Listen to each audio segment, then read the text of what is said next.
அல்ஹம்துலில்லாஹி ரப்பில் ஆலமீன் அஸ்ஸலாத்து வஸ்ஸலாமு அலா ரசூலில்லாஹி அம்மா பஅத். கண்ணியத்திற்குரிய இறைவனின் நல்லடியார்களே, அல்லாஹ்வின் சாந்தியும் சமாதானமும் என்றென்றும் நம் அனைவர் மீதும் உண்டாவதாக. தொடர்ந்து ஹஜ்ரத் ரசூலுல்லாஹி ஸல்லல்லாஹு அலைஹி வஸல்லம் அவர்களுடைய வாழ்க்கை வரலாறை ஆரம்பத்திலிருந்து தெளிவாக ஒவ்வொரு பதிவில் பல ஆதாரங்களுடன் பார்த்து கொண்டு வருகிறோம். அந்த பதிவுகளை பார்க்காத சகோதரர்கள் அதனுடைய ஃபுல் பிளேலிஸ்ட்டை கீழே டிஸ்கிரிப்ஷன் பாக்ஸில் தருகிறேன், செக் பண்ணி பார்த்துக் கொள்ளுங்கள். அதிகமான பிரயோஜனங்களை நீங்கள் அடைந்து கொள்வீர்கள். ஹஜ்ரத் ரசூலுல்லாஹி ஸல்லல்லாஹு அலைஹி வஸல்லம் அவர்கள் அபூ தாலிபுடன் பஸ்ராவுக்கு சென்றார்கள். கடைசி பதிவில் இதை பற்றி நாங்கள் தெளிவாக பார்த்தோம். அங்கே துறவி பஹீராவை சந்தித்தார்கள். நபி அவர்களை பார்த்ததும் இவர்தான் இறுதி நபி என்று அவர் அடையாளம் கண்டு பல முன்னறிவிப்புகளை செய்தார். உடனடியாக இங்கிருந்து இவரை மக்காவுக்கு அழைத்து சென்று விடுங்கள், ஏனென்று சொன்னால் யூதர்களும் கிறிஸ்தவர்களும் இவரை அறிந்துவிட்டால் அவர்கள் இவரை விட்டு வைக்க மாட்டார்கள் என்று சொல்ல அபூ தாலிப் சில வாலிபர்களுடன் ஸல்லல்லாஹு அலைஹி வஸல்லம் அவர்களை உடனடியாக மக்காவுக்கு அனுப்பி வைத்தார்கள். அதற்கு பிறகு ஸல்லல்லாஹு அலைஹி வஸல்லம் மக்காவிலே வாழ்ந்து வருகிறார்கள். இந்த சந்தர்ப்பத்தில் குறைஷியர்களுடைய பல ஆடுகளை ஸல்லல்லாஹு அலைஹி வஸல்லம் அவர்கள் மேய்த்து அதற்கு பகரமாக சில தானியங்களையும் பெற்று வந்ததாக இமாம் புகாரி ரஹ்மத்துல்லாஹி அலைஹி அவர்கள் தங்களுடைய புகாரிலே பதிவு செய்கிறார்கள். இதே போல மக்காவிலே இருக்கக்கூடிய முக்கியமான இடம்தான் அஜ்யாஃப். இந்த அஜ்யாஃப் என்ற இடத்திலே ஸல்லல்லாஹு அலைஹி வஸல்லம் அவர்கள் ஆடு மேய்த்ததாகவும், ஜுருஃப் என்ற மக்காவிலே இருக்கக்கூடிய இன்னொரு முக்கியமான இடம், இந்த இடத்திலே நபி அவர்கள் விவசாயம் செய்ததாகவும் சரித்திர ஆசிரியர்கள் பதிவு செய்கிறார்கள். ஸல்லல்லாஹு அலைஹி வஸல்லம் அவர்கள் சஅத் கிளையாருடைய ஆடுகளை மேய்த்ததாகவும் சில ரிவாயத்துகள் வருகின்றன. அதற்கு பிறகு ஸல்லல்லாஹு அலைஹி வஸல்லம் அவர்கள் பல வருடங்களாக ஆடுகளை மேய்த்தார்கள்.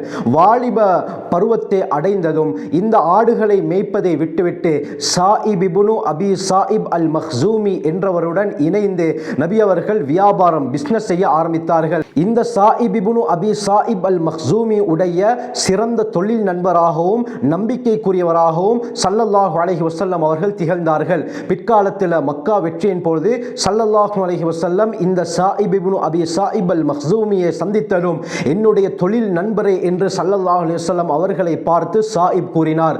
அதற்கு பிறகு ஸல்லல்லாஹு அலைஹி வஸல்லம் வியாபாரத்திலே ஈடுபட ஆரம்பித்தார்கள்.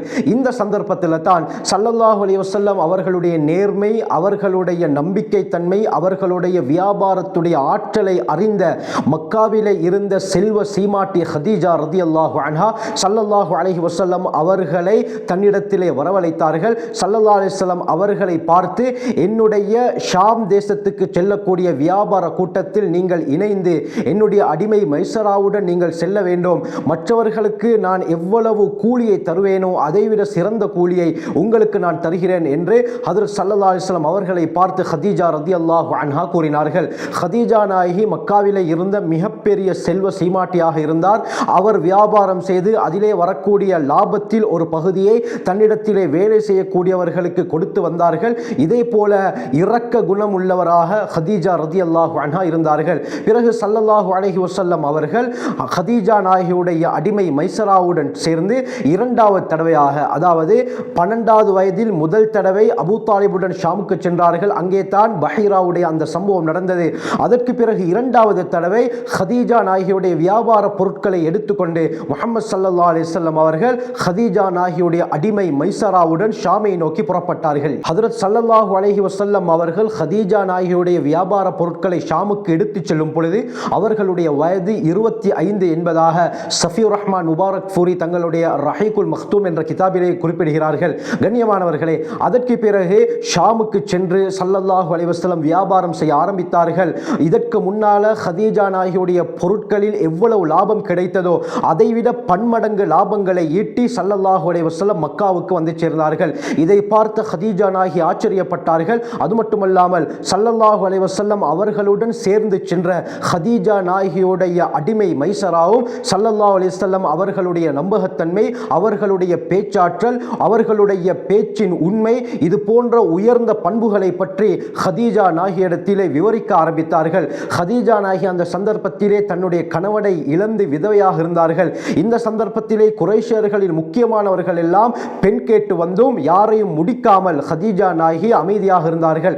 இந்த சந்தர்ப்பத்தில் மைசரா நபி அவர்களுடைய இந்த நற்குணங்களை பற்றி சொன்ன பொழுது ஹதீஜா நாயகி அவர்கள் முஹம்மது ஸல்லல்லாஹு அலைஹி வஸல்லம் அவர்கள் தான் தன்னுடைய வாழ்க்கை துணையாக வர வேண்டும், அவர்தான் எனக்கு ஏற்றவர் என்று கருதி தன்னுடைய தோழி நஃபீசா பின் முனப்பிஹிடத்திலே நபி அவர்களை நான் திருமணம் முடிக்க முடிக்கிறேன் என்ற விருப்பத்தை கூறி நீ நபி அவர்களிடத்திலே சென்று அவர்களுடைய விருப்பத்தையும் கேட்டுவா என்று அனுப்பினார்கள். நஃபீசா நபி அவர்களிடத்திலே வந்து இப்படித்தான் ஹதீஜா நாயகி உங்களை திருமணம் முடிக்க விரும்புகிறார், உங்களுடைய விருப்பம் என்ன என்று கேட்டவுடன் ஸல்லல்லாஹு அலைஹி வஸல்லம் அவர்களும் திருமணம் முடிப்பதற்கு ஒத்துக்கொண்டார்கள். இந்த சந்தர்ப்பத்தில் முஹம்மது ஸல்லல்லாஹு அலைஹி வஸல்லம் அவர்களுடைய வயது 25, ஹதீஜா நாயகியுடைய வயது 40. கண்ணியமானவர்களே, பிறகு ஸல்லல்லாஹு அலைஹி வஸல்லம் இது பற்றிய விடயங்களை தன்னுடைய சாச்சாமார்களிடத்திலே, அதாவது தந்தையுடைய சகோதரர்களிடத்திலே சொல்ல, அவர்கள் ஹதீஜா ரதியல்லாஹு அன்ஹா அவர்களுடைய தந்தை ஹுவைலிதுடைய சகோதரரிடத்திலே இது பற்றி பேசி திருமணத்தை முடிவு செய்தார்கள். ஸல்லல்லாஹு அலைஹி வஸல்லம் அவர்கள் ஷாமிலிருந்து அந்த வியாபார கூட்டத்துடன் மக்காவுக்கு திரும்பிய 3வது மாதத்தில் இந்த திருமணம் நடந்தது. ஹஜ்ரத் ஸல்லல்லாஹு அலைஹி வஸல்லம் அவர்கள் மஹராக 20 மாடுகளை கொடுத்தார்கள் என்பதாக இப்னு ஹஜர் அஸ்கலானி ரஹ்மத்துல்லாஹி அலைஹி ஃபத்ஹுல் பாரியிலே குறிப்பிடுகிறார்கள். இந்த திருமணத்திலே ஹாஷிம் இதே போல முலர் கிளையாருடைய தலைவர்மார்களும் கலந்து கொண்டார்கள். ஹஜ்ரத் ஸல்லல்லாஹு அலைஹி வஸல்லம் அவர்கள் திருமணம் முடித்த முதல் பெண் ஹதீஜா ரதியல்லாஹு அன்ஹா. ஸல்லல்லாஹு அலைஹி வஸல்லம் அவர்களை விட 15 வயது மூத்தவராக இருந்தாலும் சிறந்த குடும்ப பெண்ணாக, செல்வ சீமாட்டியாக, நற்குணம் உள்ளவர்களாக ஹதீஜா ரதியல்லாஹு அன்ஹா இருந்தார்கள். இவர்கள் உயிருடன் இருக்கும் வரை ஸல்லல்லாஹு அலைஹி வஸல்லம் வேறு எந்த பெண்ணையும் திருமணம் முடிக்கவில்லை. இவர்களுடைய வஃபாத்துக்கு பிறகு தான் அடுத்த திருமணத்தையே ஸல்லல்லாஹு அலைஹி வஸல்லம் அவர்கள் முடித்தார்கள். ஹதீஜா ரதியல்லாஹு அன்ஹா அவர்களின் மூலமாகத்தான் முஹம்மது ஸல்லல்லாஹு அலைஹி வஸல்லம் அவர்களுக்கு அதிகமான குழந்தை பாக்கியத்தை கொடுத்தார். மொத்தமாக ஹஜ்ரத் ஸல்லல்லாஹு அலைஹி வஸல்லம் அவர்களுக்கு 7 குழந்தைகள். இதிலே இப்ராஹிம் என்ற குழந்தையை தவிர ஏனைய 6 குழந்தைகளும் ஹதீஜா ரதியல்லாஹு அன்ஹா அவர்கள் மூலமாக முஹம்மது ஸல்லல்லாஹு அலைஹி வஸல்லம் அவர்களுக்கு கிடைத்த செல்வம். அதிலே 4 பெண் குழந்தைகள், 2 ஆண் குழந்தைகள். முதலாவது ஆண் குழந்தை காசிம். இதன் காரணமாகத்தான் நபி அவர்களுக்கு அபுல் காசிம் என்ற புனை பெயர் வந்தது. அபுல் காசிம் என்று சொன்னால் காசிமுடைய தந்தை என்பது அர்த்தம். இந்த பெயரின் மூலமாக முஹம்மது ஸல்லல்லாஹு அலைஹி வஸல்லம் அவர்களை முதலில் அழைத்தது, கூப்பிட்டது ஹஜ்ரத் ஜிப்ரீல் அலைஹிஸ்ஸலாம். யா அபுல் காசிம், அபுல் காசிமே என்று ஜிப்ரீல் அலைஹிஸ்ஸலாம் அவர்கள் அழைத்தார்கள். அதற்கு பிறகு தான் நபி அவர்களுக்கு அபுல் காசிம் என்ற புனை பெயரும் வந்தது. அதற்கு பிறகு அடுத்த மகன் அப்துல்லா.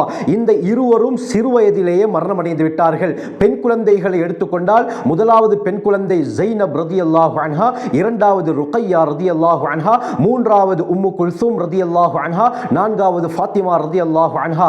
இந்த 4 பெண் குழந்தைகளில் முதல் மூவரும் நபி அவர்கள் மரணிப்பதற்கு முன்னாலேயே மரணித்து விட்டார்கள். ஹஜ்ரத் ஜைனப் ரதியல்லாஹு அன்ஹா ஹிஜ்ரி 8வது வருடம், ருக்கையா ரதியல்லாஹு அன்ஹா ஹிஜ்ரி 2வது வருடம், உம்மு குல்சூம் ரதியல்லாஹு அன்ஹா ஹிஜ்ரி 9வது வருடம் மரணித்தார்கள். ஸல்லல்லாஹு அலைஹி வஸல்லம் அவர்களுடைய வஃபாத் ஹிஜ்ரி 11 ஏற்பட்டது. இந்த நபி அவர்கள் மரணிக்கும் வரை நபி அவர்களுடைய குழந்தைகளில் உயிருடன் இருந்தது ஃபாத்திமா ரதியல்லாஹு அன்ஹா. ஸல்லல்லாஹு அலைஹி வஸல்லம் அவர்கள் மரணித்து 6 மாதங்களுக்கு பிறகுதான் ஃபாத்திமா ரதியல்லாஹு அன்ஹா அவர்களுடைய மரணம் ஏற்பட்டது. இந்த விடயங்களை இமாம் இப்னு ஹிஷாம் தங்களுடைய சீராவிலே, இமாம் ஹாஃபில் இப்னு ஹஜர் அஸ்கலானி புகாரியுடைய விரிவுரை ஃபத்ஹுல் பாரியிலே கூறுகிறார்கள். ஆக கண்ணியமானவர்களே, ஹதீஜா ரதியல்லாஹு அன்ஹா அவர்களை ஸல்லல்லாஹு அலைஹி வஸல்லம் திருமணம் முடிக்கிறார்கள். அதற்கு பிறகு வாழ்க்கை சிறந்ததாக அமைகிறது. அதிகமான குழந்தை பாக்கியத்தை ஸல்லல்லாஹு அலைஹி வஸல்லம் ஹதீஜா ரதியல்லாஹு அன்ஹா அவர்களின் மூலமாக பெறுகிறார்கள். கடைசி காலத்தில் கூட ஹதீஜா நாயகியை ஸல்லல்லாஹு அலைஹி வஸல்லம் அவர்கள் மறக்கவில்லை.